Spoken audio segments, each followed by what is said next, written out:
Nabil इन्भेस्टमा transaction history र notifications कसरी हेर्ने? आफ्नो लगानीको पारदर्शिता र नियमित निगरानीका लागि नबिल इन्भेस्टको पोर्टलमा ट्रान्ज्याक्सन हिस्ट्री र नोटिफिकेशन्सको सुविधा उपलब्ध छ। यसको मद्दतले तपाईले आफ्नो कारोबारको हरेक विवरण सिस्टममै सजिलै हेर्न सक्नुहुन्छ। यसका लागि निम्न प्रक्रियाहरू अपनाउनुहोस्। आफ्नो रेजिस्टर्ड अकाउन्ट प्रयोग गरी सिस्टममा लगइन गर्नुहोस्। ड्याशबोर्डको बायाँपट्टि रहेको मेनुबाट ट्रान्ज्याक्सन हिस्ट्रीमा क्लिक गर्नुहोस्। अब आफ्नो कारोबारको विस्तृत विवरण हेर्न उपलब्ध फिल्टरहरूको प्रयोग गर्नुहोस्। यहाँ ट्रान्ज्याक्सन टाइप ड्रप डाउनबाट कारोबारको प्रकार छनौट गर्न सकिन्छ भने डेट रेन्ज परिवर्तन गरी आवश्यक अवधिभित्रका विवरणहरू हेर्न सक्नुहुन्छ।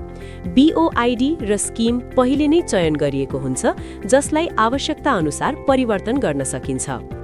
यहाँ उपलब्ध रिमाइन्डर कलमले प्रत्येक कारोबारपछि पूर्ण युनिटमा रूपान्तरण हुन नसकेको बाँकी रकम देखाउँछ।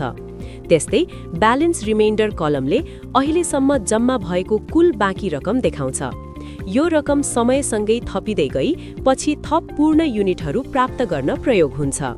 यदि आवश्यक परेमा माथि रहेको एक्सपोर्ट बटनमा क्लिक गरी विवरणलाई एक्सेल फाइलको रूपमा डाउनलोड गर्न सक्नुहुन्छ वा एक्सपोर्ट PDF प्रयोग गरी PDF पनि डाउनलोड गर्न सक्नुहुन्छ। सिस्टमबाट आउने नोटिफिकेशन्स हेर्नका लागि माथिको टप बारमा रहेको नोटिफिकेसन आइकनमा क्लिक गर्नुहोस्।